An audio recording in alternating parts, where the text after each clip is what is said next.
श्री स्वामी समर्थ सर्व स्वामी भक्तांचं आपल्या चॅनलवर स्वागत आहे. 3 ऑक्टोबर रोजी शनी पूर्व भाद्रपद नक्षत्रात प्रवेश करणार आहे, ज्यामुळे काही राशींसाठी अडचणी वाढू शकतात. या व्यतिरिक्त या राशींना आर्थिक नुकसान आणि आरोग्य बिघडण्याची शक्यता आहे. तर आपण जाणून घेऊया ह्या 3 राशी कोणत्या आहेत. व्हिडिओ हा शेवटपर्यंत नक्कीच बघा, हिंदू ज्योतिषशास्त्रात शनी ग्रहाला दीर्घायुष्य, दुःख, रोग, वेदना, विज्ञान, तंत्रज्ञान, लोखंड, खनिज तेल, कर्मचारी, नोकर, तुरुंग इत्यादीचा कारक मानले जाते. शनिदेवाला न्यायदेवता आणि दंडाधिकारी म्हणून सुद्धा ओळखले जाते. असे मानले जाते की शनी नेहमीच व्यक्तीच्या कर्मानुसार त्या व्यक्तीला त्याच्या कर्माची फळे देतो.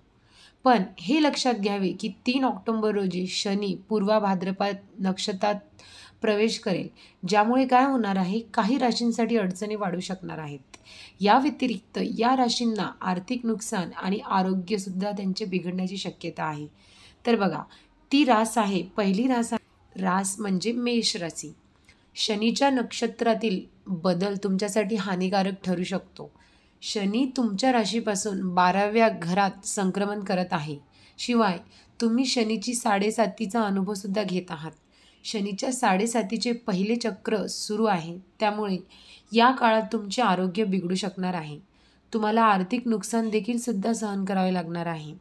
कामाच्या ठिकाणी तुमचा बॉस तुमच्यावर रागवू शकतो. म्हणजे ज्या ठिकाणी तुम्ही काम करत आहात तिथे सुद्धा तुम्हाला काही अडचणी भासणार आहेत, ज्यामुळे तुमच्या कामाचा ताण हा वाढणार आहे. आर्थिक बाबतीत तुम्ही या काळात कोणताही धोका पत्करणे किंवा कुठल्याही प्रकारची गुंतवणूक करणे किंवा काही खरेदी करणे हे तुम्ही टाळायचं आहे. तुमच्यावर खोटे आरोप देखील होऊ शकतात आणि या काळामध्ये तुमचे आरोग्य बिघडण्याचे खूप चान्सेस आहे. त्यामुळे तुम्ही काळजी घ्यावी. दुसरी रास आहे सिंह राशी. सिंह राशीच्या लोकांच्या शनीच्या नक्षत्राचे भ्रमण सिंह राशींच्या लोकांसाठी हानिकारक ठरू शकते. शनी तुमच्या राशीतून 8व्या घरात भ्रमण करत आहे. याशिवाय तुम्ही शनीच्या ध्येया म्हणजे सूर्य दुःख स्थितीच्या प्रभावाखाली आहात. त्यामुळे काय होतं, या काळात तुमचे आरोग्य तर बिघडू शकणारच आहे. तुम्हाला एखादा लपलेला आजार देखील होऊ शकणार आहे. म्हणजे एखादा जुना आजारसुद्धा तुम्हाला या काळात होण्याची फार शक्यता आहे. या काळात तुम्हाला एखाद्या गोष्टीशी संबंध ताण देखील येऊ शकतो. म्हणजेच एखादी विशिष्ट गोष्ट जी घडणार आहे किंवा जी घडून गेलेली आहे, त्या गोष्टीशी संबंधित ताणसुद्धा तुम्हाला येणार आहे. ह्या काळात तुमचे काम आणि व्यवसाय मंदावू शकतात आणि ह्या काळात तुमचे पैसे अडकू शकतात. म्हणजे काय, ह्या काळात जर तुम्ही कुठल्याही प्रकारचे व्यवसाय करत आहात, तुमचं दुकान आहे, तुमचं कुठल्याही प्रकारचा बिझनेस आहे, यामध्ये तुम्हाला नुकसान आणि त्यामध्ये मंदी होण्याची शक्यता आहे. आणि या काळामध्ये जर का तुम्ही कुठे गुंतवणूक केलेली असेल किंवा कुणाला पैसे दिले असतील, तर ते पैसे तुमचे अडकण्याची फार शक्यता आहे. शिवाय शनी तुमच्या राशीच्या 6व्या आणि 7व्या भावाचा स्वामी आहे.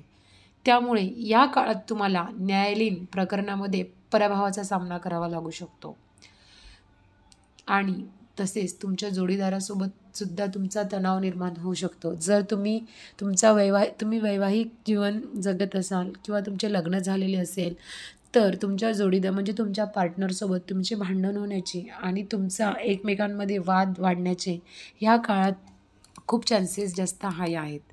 तिसरी आणि शेवटची राशी आहे धनुराशी. शनीच्या धैर्याच्या प्रभावाखाली असल्याने शनीच्या नक्षत्रातील बदल तुमच्यासाठी प्रतिकूल ठरू शकतो. म्हणूनच या काळात वाहन आणि मालमत्तेच्या व्यवहारात सावधगिरी बाळगायची आहे. म्हणजेच बघा, शनी तुमच्या ध्येयाच्या प्रभावाखाली असल्याने शनीचा जो नक्षत्रातील बदल आहे तो तुमच्यासाठी प्रतिकूल ठरणार आहे. म्हणूनच जर तुम्ही वाहनाने प्रवास करत असणार किंवा एखाद्या व्यवहारात तुम्ही मालमत्ता म्हणजे काही पैशांची देवाणघेवाण करत असता किंवा मोठी तुमचं बिझनेस असेल, मालमत्ता तुम्ही इकडून तिकडे नेत असाल, ट्रान्सपोर्ट करत असाल, एक्सपोर्ट करत असाल, तर तुम्हाला या व्यवहारामध्ये तुम्हाला अचूक म्हणजे सावधगिरी बाळगायची आहे. तसेच तुम्ही तुमच्या आईच्या आरोग्याची देखील तुम्हाला काळजी घ्यायची आहे. धनुराशीचे जो लोक आहे यांनी तुमच्या आईच्या आरोग्याची सुद्धा देखील काळजी घ्यायची आहे.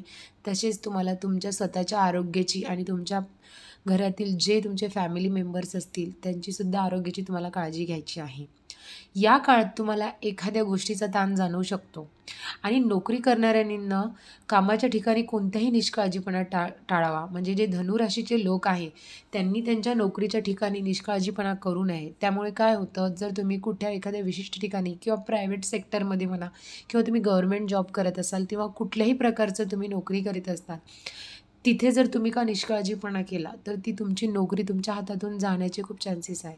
त्यामुळे नोकरी करणाऱ्यांनी कामाच्या ठिकाणी कोणत्याही निष्काळजीपणा या काळामध्ये टाळायचा आहे. यामुळे तुमच्यासाठी ज्या समस्या उद्भवतील त्या होण्याची कमी शक्यता असते आणि जे व्यावसायिक आहे किंवा जे बिझनेस करत आहे, या धनुराशींचे जे काही लोक बिझनेस करतात किंवा व्यावसायिक आहे, त्यांची मोठे दुकाने असतील, लहान दुकाने असतील, कुठल्याही प्रकारचा त्यांचा बिझनेस असेल किंवा ते कुठल्याही प्रकारची इन्व्हेस्टमेंट करत असतील ना, तर त्यांनी ना ह्या काळामध्ये इन्व्हेस्टमेंट किंवा पैसे गुंतवायचे टाळायचे आहे. यामुळे काय होते, जर तुम्ही ह्या काळामध्ये धनुराशींच्या लोकांनी ह्या काळामध्ये जर तुम्ही तुमचे पैसे कुठेही गुंतवले ना, तर त्यात तुम्हाला तोटा होणार आहे. त्यामुळे धनुराशींच्या लोकांनी ना ह्या काळामध्ये शनीच्या काळामध्ये कुठल्याही प्रकारची गुंतवणूक ही टाळायची आहे. तर ह्या होत्या ह्या 3 राशी ज्यामुळे शनीची चाल ह्या राशींना खूप जास्त त्रासदायक ठरणार आहे. म्हणूनच ह्या 3 राशींच्या लोकांनी ह्या काळामध्ये अतिशय सावध राहायचे आहे. तर व्हिडिओ हा आवडला असेल तर लाईक, शेअर, कमेंट करा. चॅनलवर जर तुम्ही नवीन असाल तर चॅनल सबस्क्राईब करायला विसरू नका. व्हिडिओ संबंधित जर तुमचे काही प्रश्न असतील तर ते तुम्ही मला कमेंट बॉक्समध्ये टाईप करून नक्की विचारू शकता. श्री स्वामी समर्थ.